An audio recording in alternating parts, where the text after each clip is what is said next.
사사기는 여호수아가 죽은 이후로 이렇게 시작되는 말씀입니다. 이때는 말 그대로 지도자가 없었던 시기, 약 400년 정도 진행됐습니다. 사사시대는 단지 왕이 없었던 시기가 아니라 어찌 보면 하나님께서 꿈꾸던 나라, 꿈꾸던 시기다, 이렇게 생각할 수도 있겠습니다. 이유는 하나님께서 직접 그들의 왕이 되셔서 백성들을 친히 통치하시겠다 하신 시기가 바로 사사기입니다. 어쩌면 이스라엘은 역사상 가장 아름답고 자유로운 하나님의 나라를 이룰 수 있었던 기회를 가졌던 시기가 바로 사사기 때입니다. 하나님께서는 그들에게 왕을 주지 않으셨습니다. 사사를 주셨죠. 여러분, 사사와 왕은 전혀 다릅니다. 왕이 되려면 기름 부음도 받고 즉위식도 해야 되지만 사사는 특별한 공식적인 과정이 없이 쓰임 받을 수 있었습니다. 그들에게는 왕이 누리는 특권도 없었습니다.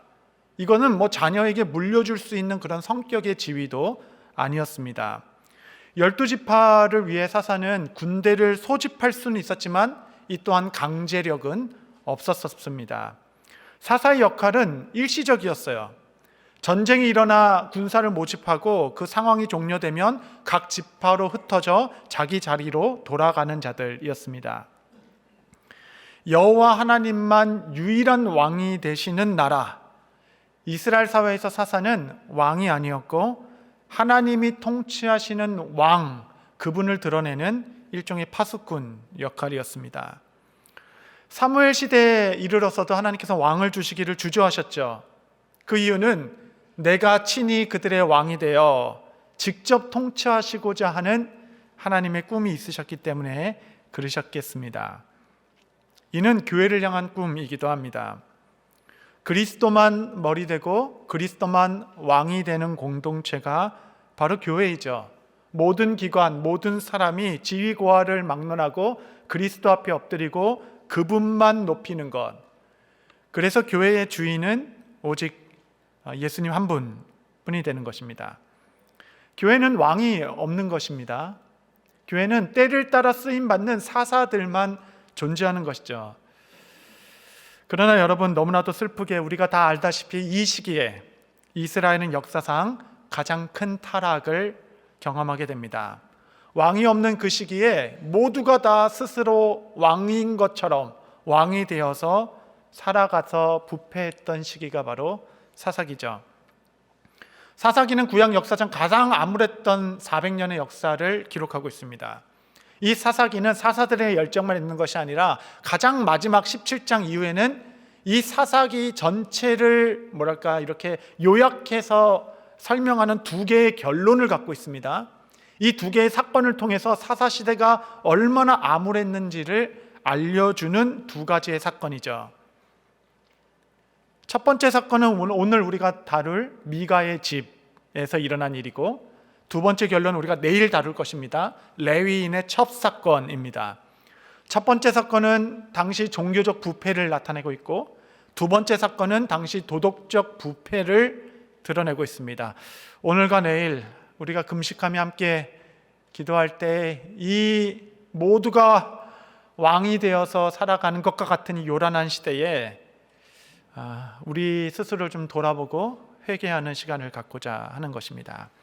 17장 1절 말씀해 보시면, 에브라임 산지에 미가라 이름하는 사람이 있더니, 미가라는 인물이 나옵니다. 미가의 이름은 여호와와 같은 이는 누구시냐?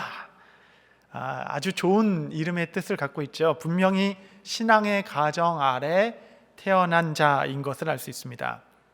그런데 하루는 그 미가의 어머니가 은을 잊어버린 거예요. 은 1100을 잊어버렸습니다. 상당한 액수죠. 은 1100은 당시 사사시대 때 그 삼손의 목에 걸린 현상금이 은 1100이었습니다. 그러니까 어마어마한 재산이었겠죠. 그 돈을 잃어버려서 그 돈을 훔쳐간 자는 누구든지 저주를 받을 것이다, 이렇게 어머니가 막 선포를 하고 다니는 겁니다. 그런데 웬일인가, 그 돈을 훔쳐간 사람은 다름 아닌 그녀의 아들 미가였습니다. 이 소식을 어머니가 알고 황망하며 큰일 났다, 큰일 났다, 내 아들이 여호와로 말미암아 저주받게 생겼다, 이거 어떡하냐, 막 이런 초조함이 생기게 된 겁니다. 아들이 훔쳐갔을 줄은 까마득하게 몰랐죠. 이름이 미가인데 여러분. 2절에 보면 이렇게 있습니다. 그의 어머니에게 이르되 어머니께서 은천백을 잃어버리셨으므로 저주하시고 내 귀에도 말씀하셨더니 보소서 그 은이 내게 있나이다. 내가 그것을 가져다가 하니 그의 어머니가 이르되 내 아들이 여호와께 복받기를 원하노라 하니라. 내 아들이 복을 받아야 되는데 어떻게 이렇게 저주를 받게 생겼으니 어떡하나 하다가 한 수를 냅니다. 뭐냐면 그 돈 중에 은 200을 구별하여 여호와께 드리자. 다시 여호와께 드리면 혹 내 아들이 복을 받지 아니하겠느냐, 이렇게 생각한 겁니다. 여러분, 당시 은 하나는 은 10개는 1년치 연봉이었다라고 합니다. 그러니까 은 200이니까 뭐 적지 않은 재산이긴 하겠죠. 이 정도 드리면 여호와께서 복을 주시겠지. 그래서 어떻게 할까 고민하다가 뭐 누구한테 드리겠어요? 이 은을 가지고 은장색한테 가가지고 내 아들을 위한 신상을 하나 만들어 주십시오, 우상을 하나 만들어 주십시오라고 은 200을 맡기게 된 겁니다. 그래서 그 우상단지를 어머니가 들고, 야, 이제는 우상까지 만들었으니까 내 아들이 여호와께 복 받겠다, 노래를 부르며 탁 온 겁니다. 오니까 은 200이나 들여서 만든 우상이 삐까뻔쩍하게 있는데 이 너무 누추한 곳에 있기 뭐한 거예요. 그래서 신당을 하나 세워야 되겠다. 그래서 그 집에 이 우상을 모실 수 있는, 놓을 수 있는 신당을 하나 만들게 됩니다. 여러분, 이것이 여호와를 섬기는 신앙이라 고백하고 있습니다. 당시에 여호와를 따르는 이 신앙이 얼마나 왜곡되었는지 보여준 사건이죠. 성경은 이 사건을 어떻게 표현하고 평가하고 있는가, 단 한 절로 평가하는 것이에요. 우리 17장 6절 한번 다 같이 읽겠습니다. 시작. 그때는 이스라엘의 왕이 없었으므로 사람마다 자기 소견에 옳은 대로 행하였더라.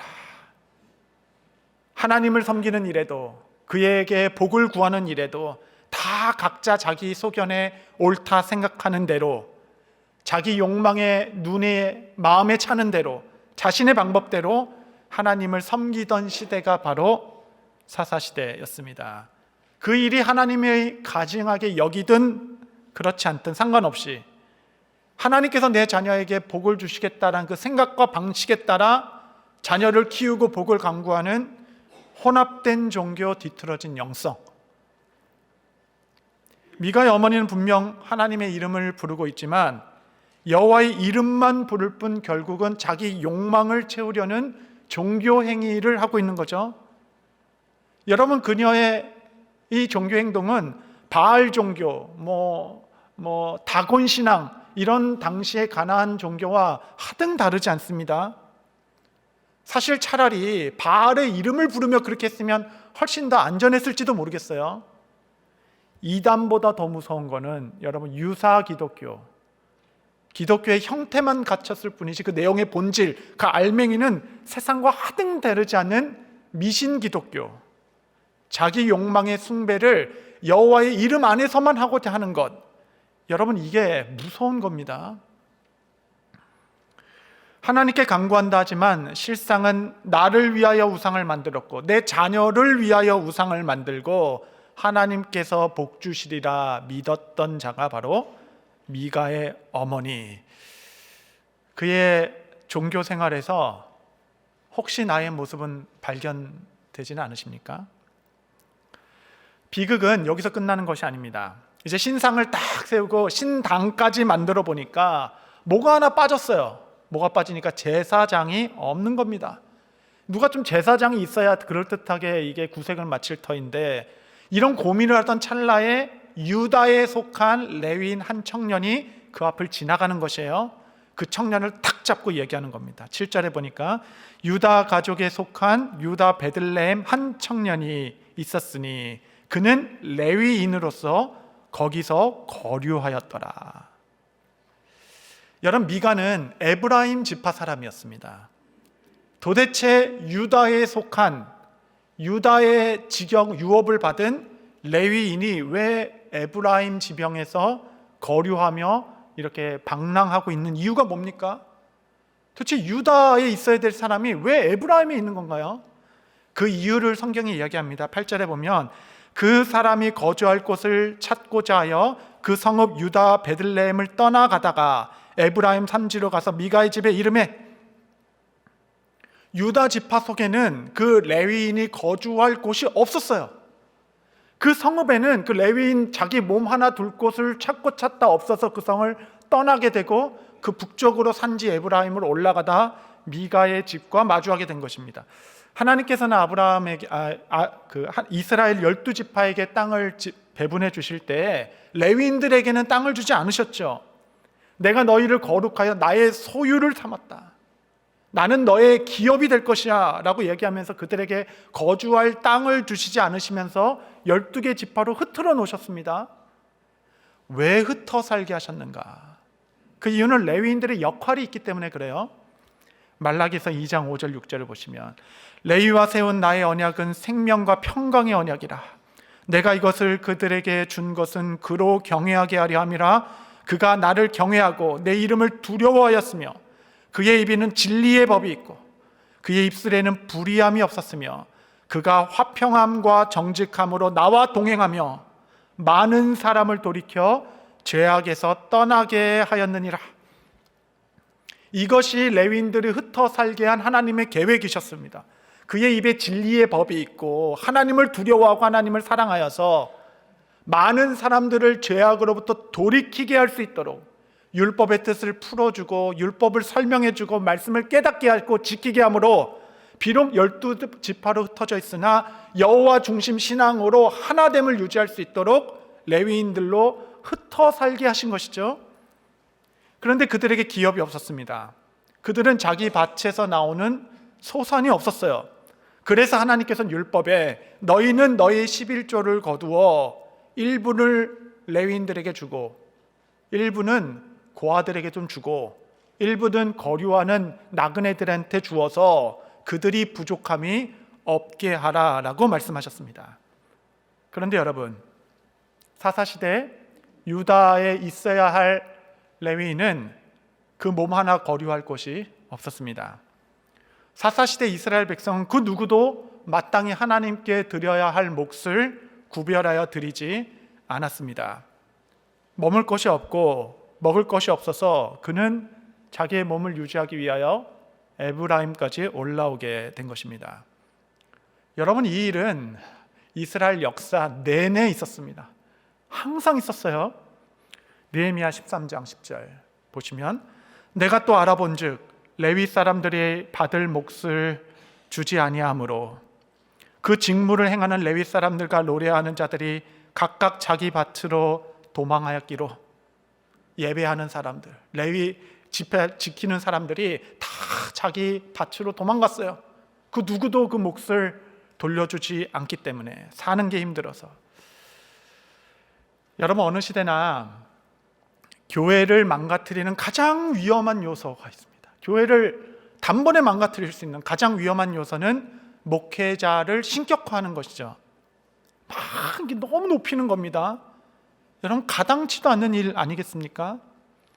이는 성도가 목회자를 망치는 길 중에 하나일 것이에요. 그런데 여러분, 이런 신격화는 다른 방향으로도 이루어지고 있습니다. 여러분, 그것까지 아실 수 있게 되시기를 바랍니다. 또 다른 방향의 신격화는 뭐냐면 목회자들 믿음으로 사는 거지 뭐. 결핍하고 뭐 모욕도 좀 당해도 되고 뭐 생활고에 그냥 방치해 두는 겁니다. 고생하게 그냥 놔둬도 돼. 목회자잖아. 능히 믿음으로 이기겠지. 할렐루야.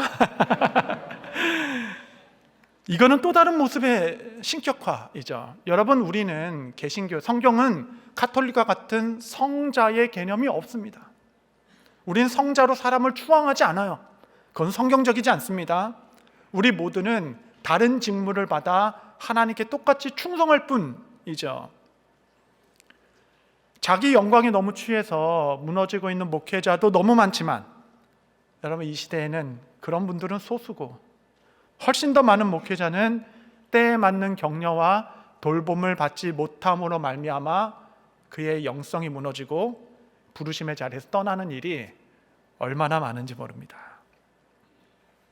다시 본문으로 돌아와서, 그래도 레위인인데 아무리 먹을 것이 없어 방랑 중이다 하더라도 미가의 집에서 우상 숭배를 만들고 그렇게 신당까지 지어서 하나님 말씀에 어기고 있으면 엄히 꾸짖고 말씀을 가르쳐야 했었겠죠. 그래도 레위인인데 미가를 만났을 때 이것은 제2계명에 어긋나는 일입니다.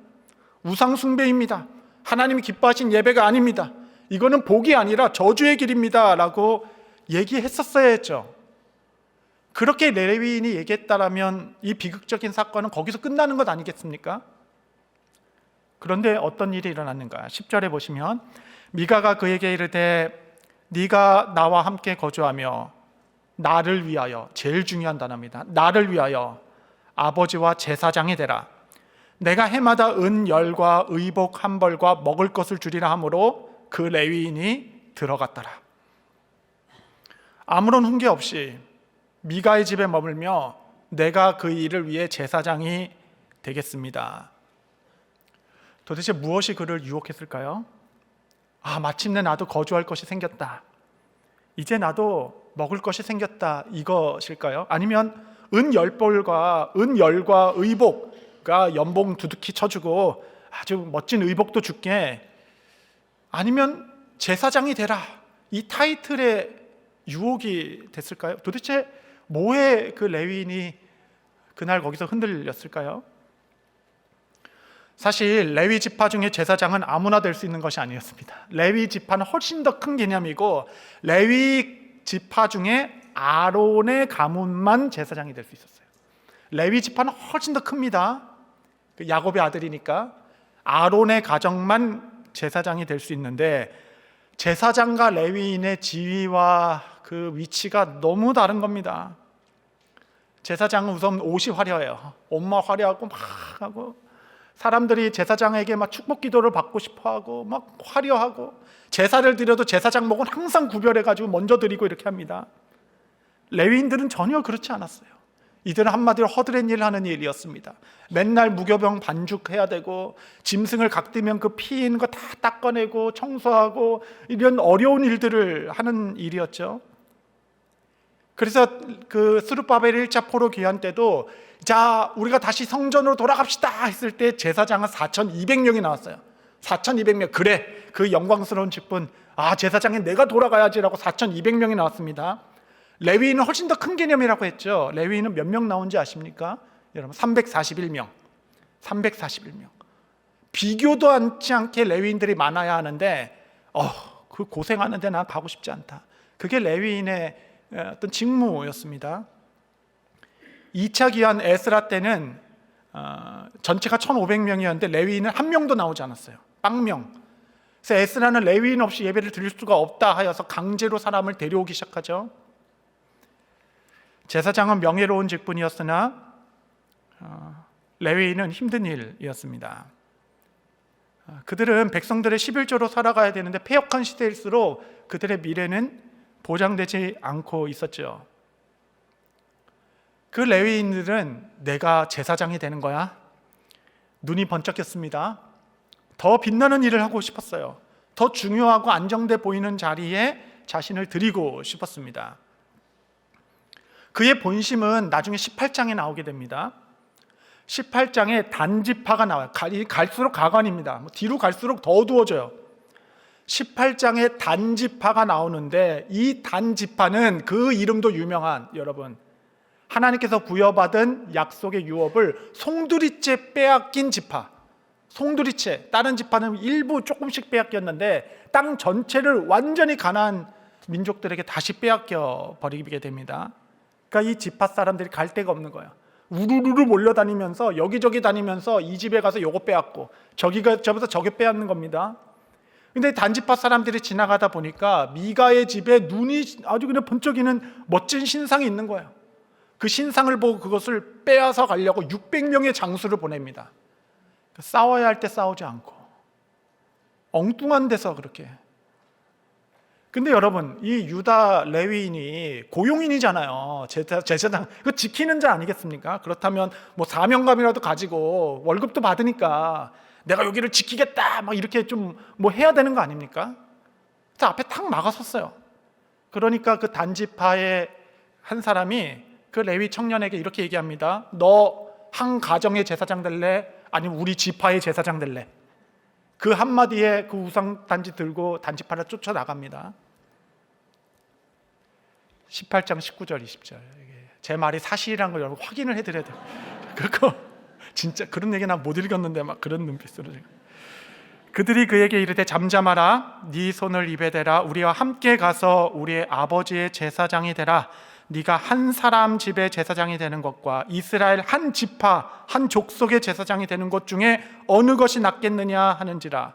그 제사장이 마음에 기뻐하여 에봇 드라빔 새긴 우상을 받아가지고 그 백성 가운데로 들어가니라.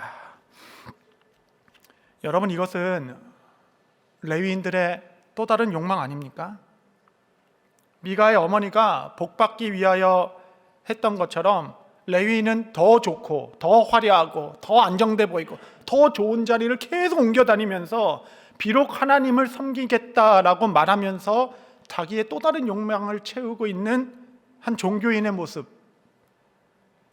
여러분, 이 사사시대가 거울과 같이 이 시대 우리들을 비추는 듯 하지 않습니까? 더 가가는 단지파입니다. 단지파. 이 지파는 제비를 받아 내게 받은 그 유업이 여러분 하필이면 그 강력한 그 블레셋 지역과 맞닿은 곳, 블레셋 그 얼마나 그들이 강력합니까? 싸우라고 맡겨주신 그 땅을 통두리째 내주고 이제 머물 곳이 없으니까 우르르르 600명씩 군사 이렇게 해서 여기저기 그냥 이렇게 건달처럼 막 다니다가 어떤 저기 평온한 땅, 정복하기 아주 쉽고 그냥 거저 먹는 땅, 그 땅으로 가서 그 땅을 차지해 버립니다. 18장 27절을 보면 단 자손이 미가가 만든 것과 그 제사장을 취하여 라이스에 이르러 한가하고 걱정 없이 사는 백성을 만나 칼날로 그들을 치며 그 성읍을 불사르되. 여기는 하나님께서 주신 그 유업도 너머입니다. 유업 너머 땅이에요. 평온하고 그냥 좋게 걱정 없이 살고 있던 사람들을 칼로 위협해서 그 땅을 딱 뺏었고 깃발을 꽂고 이제 우리 땅이야 라고 얘기한 단지파. 여러분, 그 지파를 향한 무시무시한 심판이 언급되어 있습니다. 사사기에는 안 나와요. 그 심판이 어디에 나오냐면 요한계시록 7장에 나옵니다. 요한계시록 7장에 보면 이제 어린 양 앞에 예배드리는 수많은 백성들이 나옵니다.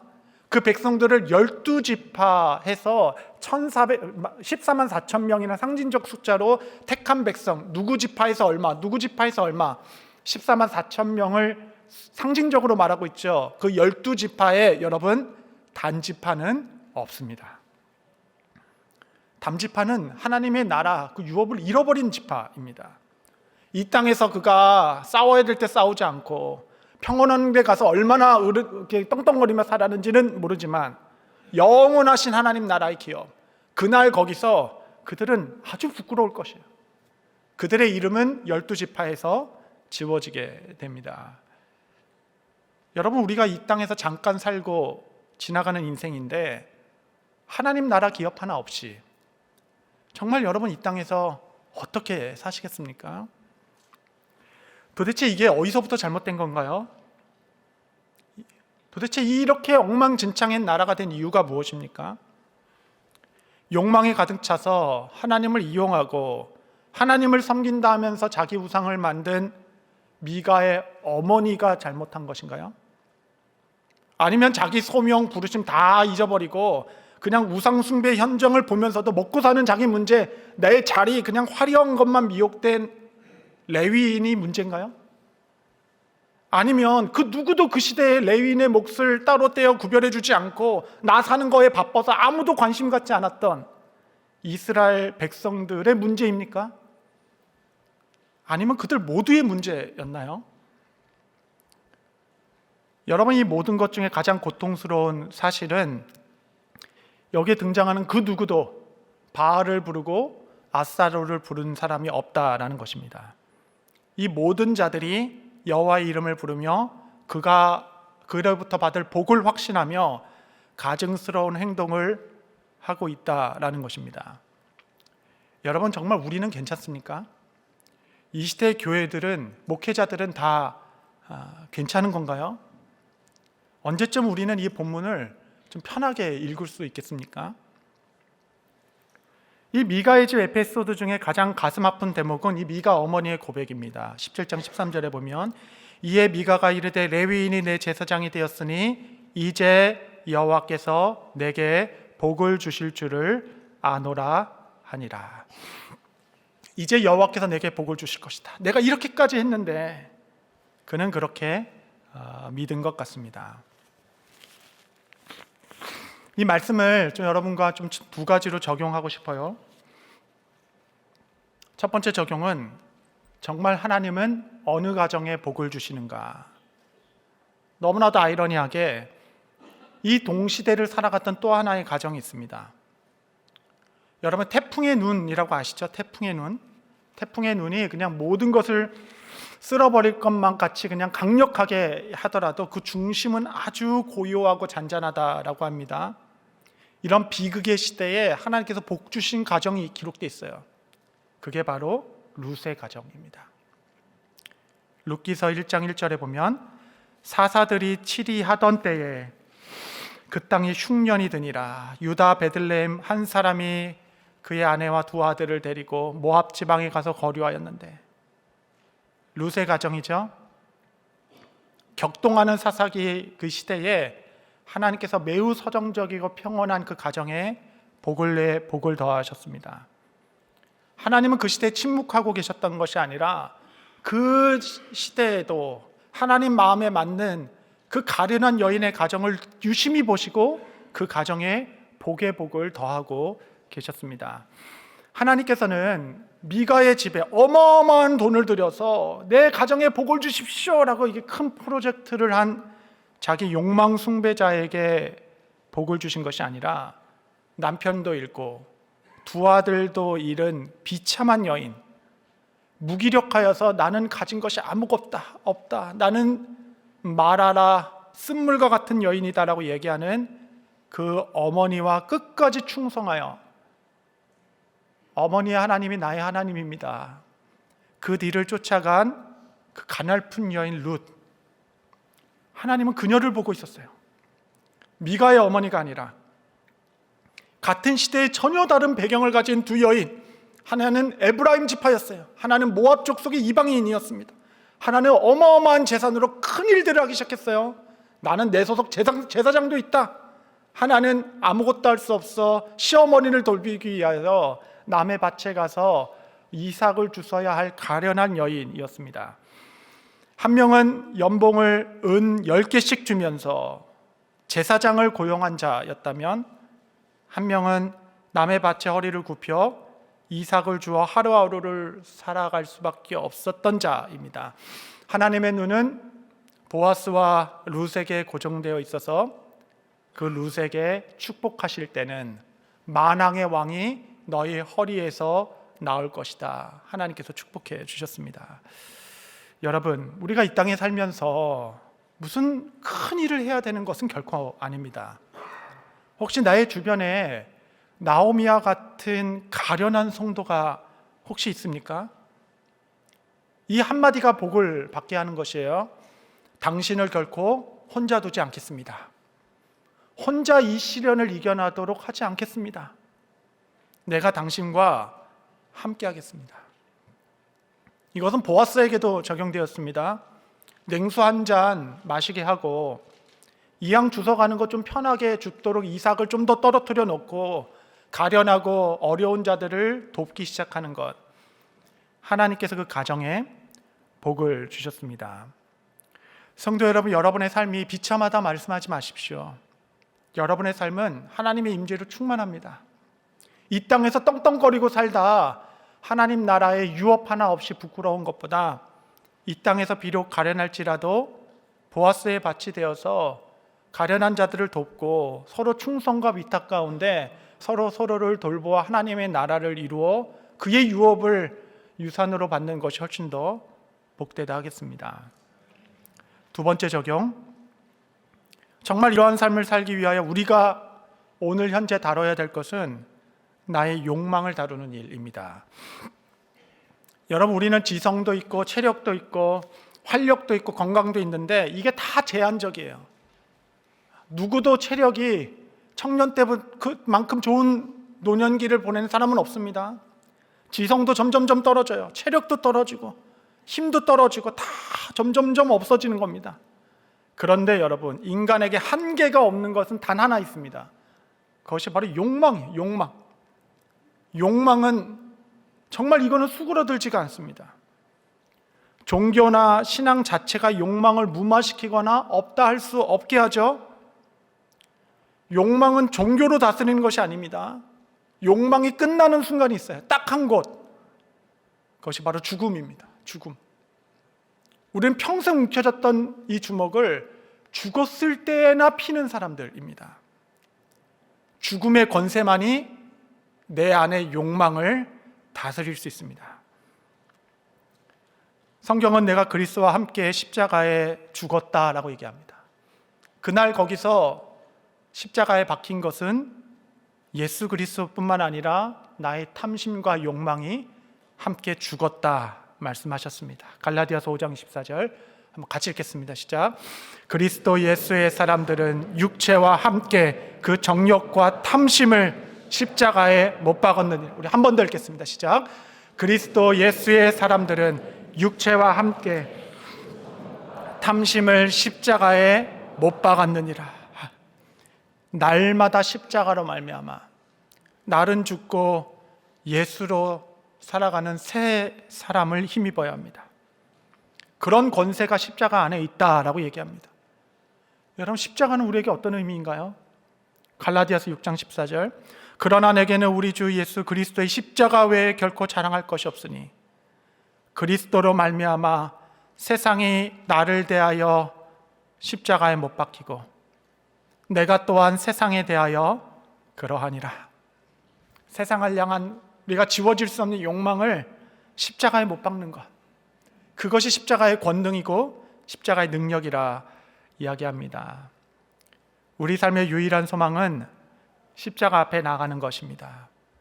여러분, 십자가는 하나님께 나아가는 방법입니다.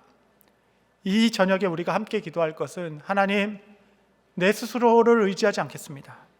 나의 결단, 나의 수고도 말하지 않겠습니다. 그리스도의 십자가, 내가 세상을 위하여 못 박히고 또한 세상에 대하여 못 박히는 그리스도의 십자가, 그 탐심과 정욕을 다 십자가에 못 박는다 말씀하신 죽음의 권세로 나를 덮어주시사 이 욕망이 가득한 세상에서 하나님께서 복 주시는 참된 종의 가정을 살게 하옵소서. 기도로 주 앞에 나아가시는 복된 저녁 되시기를 바랍니다.